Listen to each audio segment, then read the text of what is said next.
kita sudah belajar tentang sujud dengan 3 pendekatan. Perhatikan anjuran dari Al-Quran supaya belajarnya efektif dalam setiap ibadah itu satu, selalu akan ditemukan caranya. 2, ada bacaan atau doanya.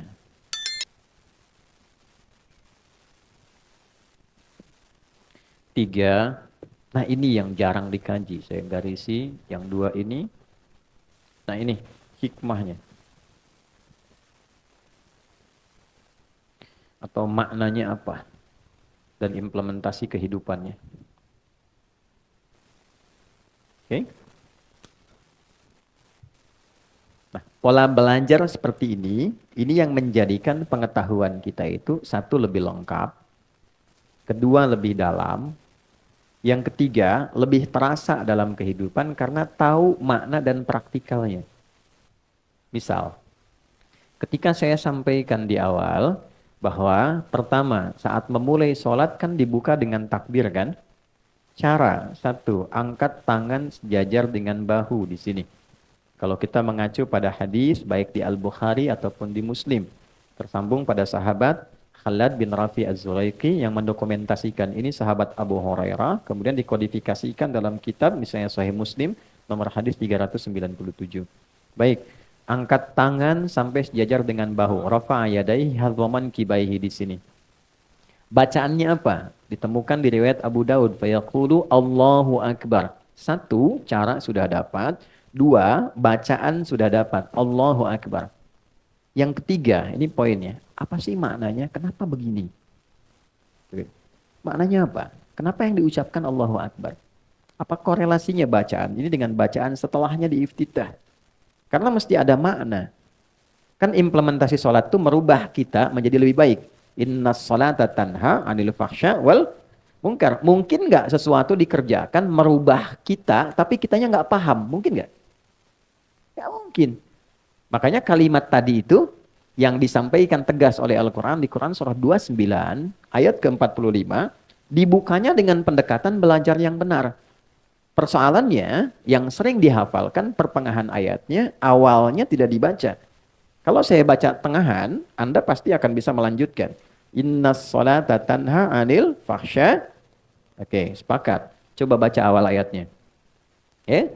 Utlu ma uhya ilaika minal kitab wa aqimis shalah. Perintahnya utlu. Anda buka mushaf, Anda temukan terjemahan bacalah. Tapi kalau kita baca lagi surat Al-Alaq ayat 1, saat wahyu pertama turun, kalimatnya ikra kan? Apa artinya ikra? Kalau sama-sama artinya bacalah, kenapa bacaannya beda? Yang satu ikra, yang kedua utslu. Kenapa saat wahyu turun ikra, kok saat sholat utslu? Secara cepat dan singkat, ikra itu dari qiraah, orangnya qori, membaca sesuatu tanpa dituntut memahami yang dibaca. Oke? Baik, jadi baca saja tanpa dituntut paham. Makanya saat kita ngaji kan ada ikra ya, qiraati, kan itu hanya bacaan tanpa dituntut paham. Itu kan a fathah a gitu kan, fa fathah fa lam dhamma u lu apa lu gitu kan. Itu kan? Tapi kan kita nggak dituntut paham kan? Baik. Nah, setelah kita mendapatkan informasi dengan lebih banyak, berubahlah pola penyampaian dan diksi kalimatnya oleh Allah ditekankan pada pemahaman.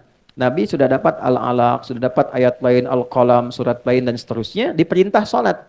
Berubah perintahnya jadi utslu dari kata tilawah. Tilawah itu baca, pahami, dan amalkan yang dipahami itu. Oke? Nah, sebelum sholat perintahnya utslu bukan ikra. Utslu ma uhya ilaik. Muhammad sudah diwahyukan kepadamu banyak hal. Cara dan turunannya. Baca dulu, ajarkan pada umatmu, baca dulu, pahami yang dibaca itu, kerjakan setelah dipahami itu. Jadi sebelum sholat, hal terpentingnya adalah pelajari dulu sampai mengerti. Kenapa kita takbir begini? Maksudnya apa? Itu sensasinya akan berbeda kepada jiwa. Wa aqimis shalah, baru tunaikan sholatnya. Nah, sholat yang demikian disertai dengan pemahaman sampai melahirkan kehusyuan, itulah yang kemudian menghadirkan satu penggerak pada diri kita mengerjakan perbuatan yang baik, meninggalkan yang terkutuk, fahsya dan mungkar. Itu poin utamanya. Nah sekarang pertanyaan baliknya, dari semua sholat yang kita pernah tunaikan, apakah seluruh bacaan sholat ini sudah kita pahami? Berapa persen? Kalau hanya ingin mengangkat kewajiban, selesai, tak perlu paham, yang penting sholat, gugur kewajiban. Pahala diberikan sepanjang ikhlas. Pahala itu urusan akhirat. Tapi keberkahan sholat yang merubah diri kita nggak dapat. Gitu. Kenapa dulu orang sholat jadi baik? Orang sekarang sholat misalnya belum berubah dia menjadi baik. Nah problemnya adalah yang ketiga ini yang tidak optimal. Oke, cara cepat. Tinggalkan nih. Buang urusan dunia ke belakang. Tinggalkan. Saat akan sholat kalau pengen khusyuk, dunia buang ke belakang. Jangan dibawa lagi. Problemnya ketika orang sholat, dunia masih dibawa. Sehingga ketika lisannya mengatakan Allahu Akbar, di kepalanya masih proyek Hu Akbar.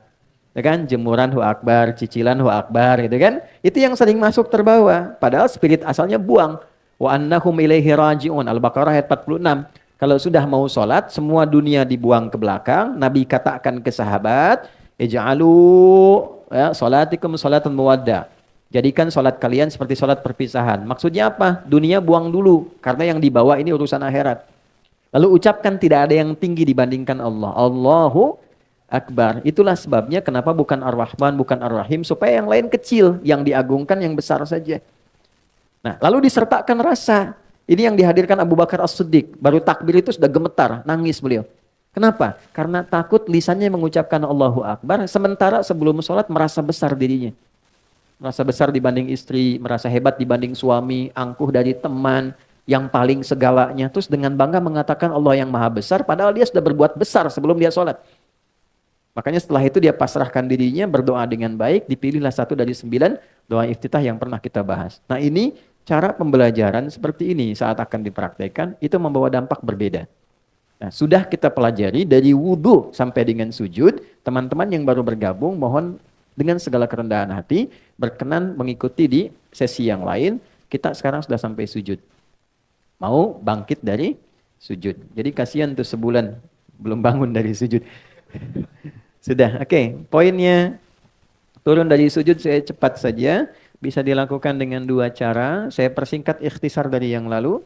Yang pertama, setelah i'tidal sami Allahu liman hamidah, Rabbana walakal hamd dan seterusnya. Maka cara pertama, ini yang diutamakan terlebih dahulu. Jika lututnya dalam keadaan sehat dan tidak bermasalah, maka dahulukan lutut untuk turun. Seperti ini lutut duluan. Oke. Baik ya, baru telapak tangannya. Baik, tentang ini menjadi amalan pertama yang dilakukan Nabi, didokumentasikan oleh Imam Abu Daud dalam kitabnya Sunan Abu Daud, nomor hadis 838, tersambung kepada sahabat Wa'il bin Hujr. Jadi kalau teman-teman pengen belajar tentang sholatnya Nabi, dan ingin melihat siapa sahabat yang sering fokus mendokumentasikan sholatnya Nabi, ini namanya Wa'il bin Hujr, Ibnu Hujr. Beliau masuk Islam dari awal, sering ngamatin Nabi. Jadi kalau kita nanti belajar fikih dan kita amati hadis-hadis tentang sholat, seringkali kita temukan sahabat mulia ini yang meriwayatkan.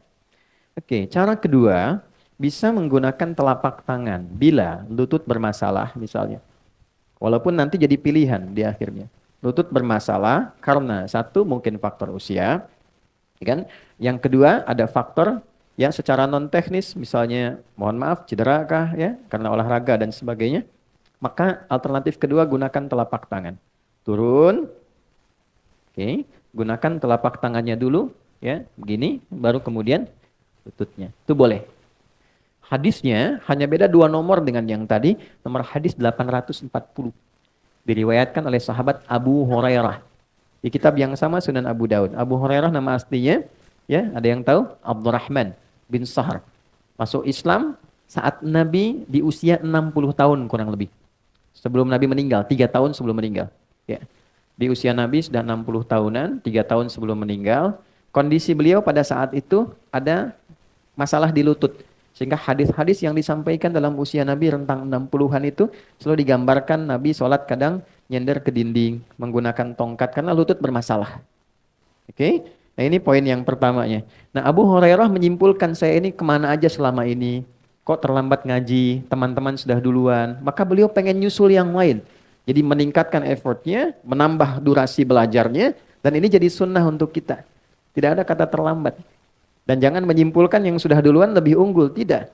Yang harus disimpulkan, yang lain sudah ngaji duluan, saya pun pengen seperti dia. Pengen nyusul. Nambah motivasi. Maka ini yang menarik perhatian Allah. Ini poinnya. Ketika kalimat ini muncul menarik perhatian Allah, diberikanlah kelebihan. Maka beliau bisa menangkap ajaran Nabi itu, cepat ditangkap dan didoakan oleh Nabi. Begitu dipakaikan sorban, nih itu begitu belajar dengan kondisi demikian, maaf, beliau tercatat dalam sejarah sebagai sahabat yang selalu ingat, sulit lupa. Sehingga 3 tahun itu dimanfaatkan betul menunggu Nabi depan rumahnya, ngikut Nabi kemana diikuti, karena merasa terlambat. Akhirnya ketika Nabi meninggal, beliau sudah mengoleksi 7.000 hadis dari Nabi SAW. Durasi yang singkat, tapi begitu sangat bermanfaat. Nah, di antara hadis yang diriwayatkan tentang turunnya Nabi ketika akan sujud. Nah, beliau meriwayatkan versi menggunakan telapak tangan. Kenapa? Karena kondisi Nabi tadi dalam kondisi senior, lutut bermasalah, lalu telapak tangan yang turun. Jadi kalau ada teman-teman ingin menggunakan lutut, hadisnya yang tadi dari Wa'il. Kalau menggunakan telapak tangan, hadisnya bersandar pada Abu Hurairah. Nah, dalam ilmu hadis ada namanya al-jam'u wa taufik. Cara mencari kesimpulan, jangan saling menyalahkan. Mana yang benar, lutut atau telapak tangan? Mana yang paling utama? Kumpulkan keduanya, ambil yang paling memudahkan untuk kita mengerjakan, karena itu pilihan yang membuat kita nyaman untuk melakukan. Jadi kalau Anda nyaman dengan lutut, silahkan dengan lutut. Kalau nyaman dengan telapak tangan, lakukan, tidak ada masalah. Dan jangan disimpulkan ketika ada yang pakai telapak tangan, tua. Ya, ya, jadi jangan simpulkan demikian. Yang salah yang pakai kepala duluan, belum apa-apa sudah bermasalah. Oke, sudah sujud, pastikan 7 anggota badan menempel sempurna dulu sebelum berdoa. Saya cepat highlight dengan cepat. 1, kening. Hadisnya dari Ibnu Abbas radhiyallahu taala anhuma, qala umirna an nasjuda ala sab'ati a'dhamin. Kami diperintah untuk bersujud dengan 7 anggota bagian tubuh. 1, kening. Saya sudah membahas persoalan tentang mukna, membahas persoalan juga tentang rambut, silahkan cek di pertemuan lalu. Yang kedua, 2 telapak tangan. Oke, jadi 1 tambah 2, 3. Yang selanjutnya 2 lutut tambah 2, 5.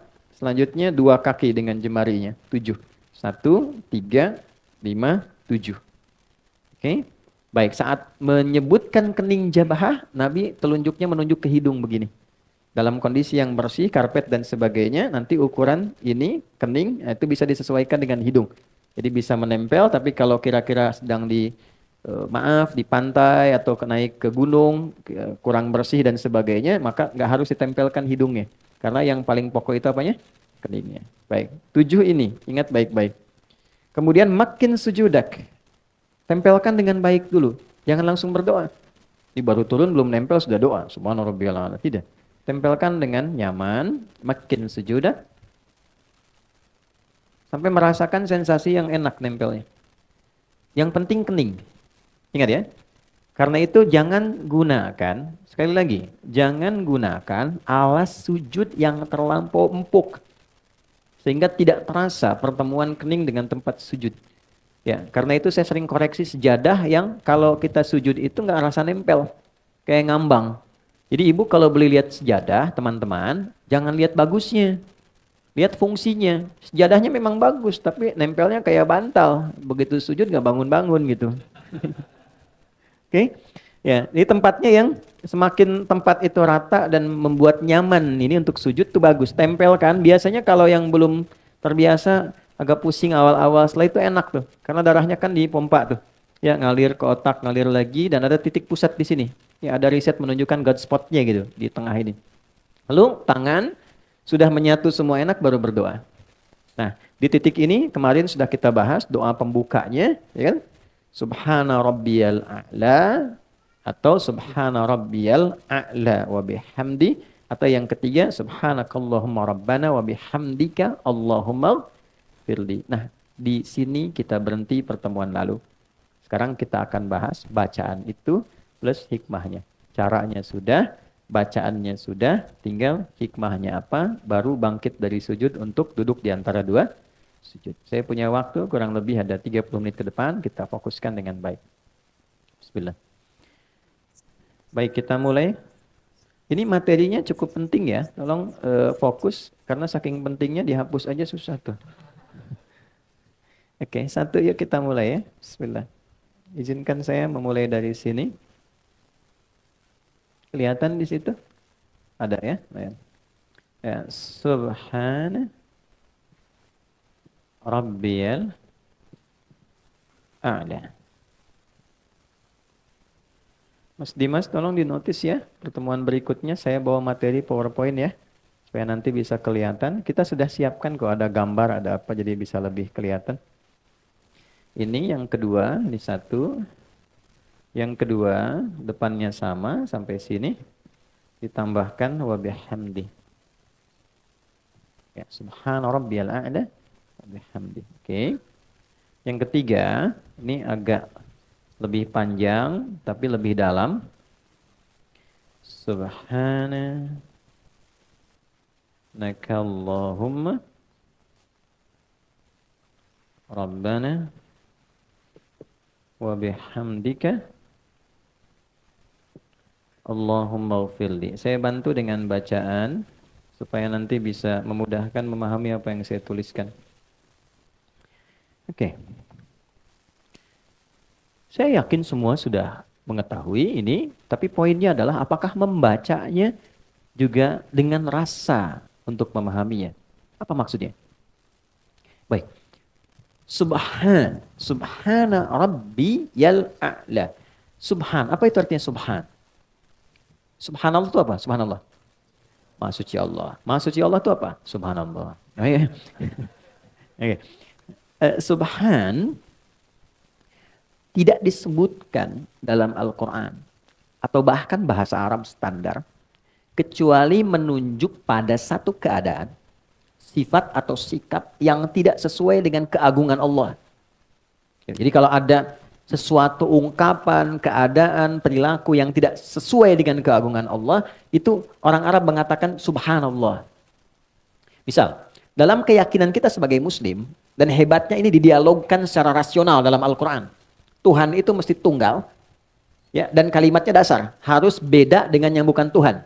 Standar, laisa kamitslihi syai'. Jadi disebut Tuhan tuh karena memang punya perbedaan dengan yang bukan Tuhan. Dan itu harus 100% beda. Ya, 100% different, gak boleh sama. Kalau sama berarti ada bagian tertentu yang bisa jadi Tuhan bagi yang lainnya. Baik, jadi dari logika ini, logis ya. Oke, kalau manusia itu melahirkan, Tuhan boleh gak melahirkan? Gak boleh, kan harus beda. Kalau manusia berpasangan, Tuhan boleh gak? Tidak. Kalau manusia punya anak, Tuhan tidak kan? Baik, nah itu kan logika sederhana ya. Nanti dialognya banyak dan tajam sekali di dalam Al-Quran. Lalu ada orang mengatakan begini, Tuhan punya anak.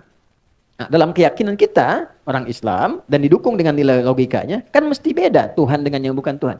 Maka ketika ada orang mengatakan, Tuhan punya anak. Wa qalu ittakhadallahu walada. Ada orang berkata, Tuhan itu punya anak.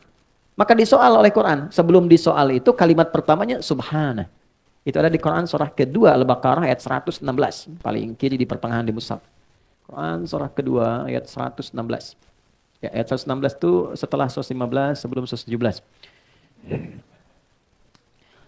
Wa qalu ittakhadallahu walada. Mereka berkata Tuhan itu punya anak. Kan? Nah, nanti hal pertama sebelum diungkap dan didialogkan secara rasional, itu kalimat pertamanya subhana. Oh, enggak tepat.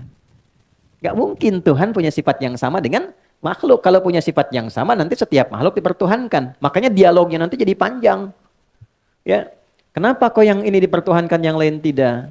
Oh, karena yang ini lahirnya tanpa ayah. Oh, Adam lebih hebat tanpa ayah, tanpa ibu. Kenapa nggak jadi Tuhan? Karena yang ini menghidupkan yang mati. Ibrahim lebih hebat. Menghidupkannya dicincang dulu. Terus dipisah di beberapa bukit. Dipanggil dengan kalimat yang sama. Dengan nama Allah nyatu lagi. Kenapa Ibrahim yang lebih hebat nggak jadi Tuhan? Terus dicari sampai akalnya berpikir. Tapi setelah itu pun nggak dipaksa. Lakum dinukum. Itulah indahnya Islam. La ikraha. Di Islam itu nggak perlu dipaksa, dijelaskan secara sempurna dan bertanggung jawab dengan penjelasan itu.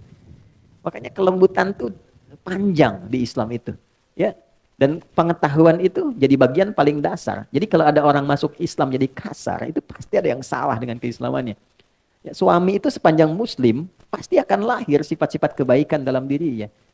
Nah, demikian istri juga sepanjang seorang Muslimah itu pasti akan lahir kelembutan dalam dirinya. Karena ajaran di Quran itu tidak ada nilai-nilai yang mengantarkan pada penyimpangan dari fitrah manusia.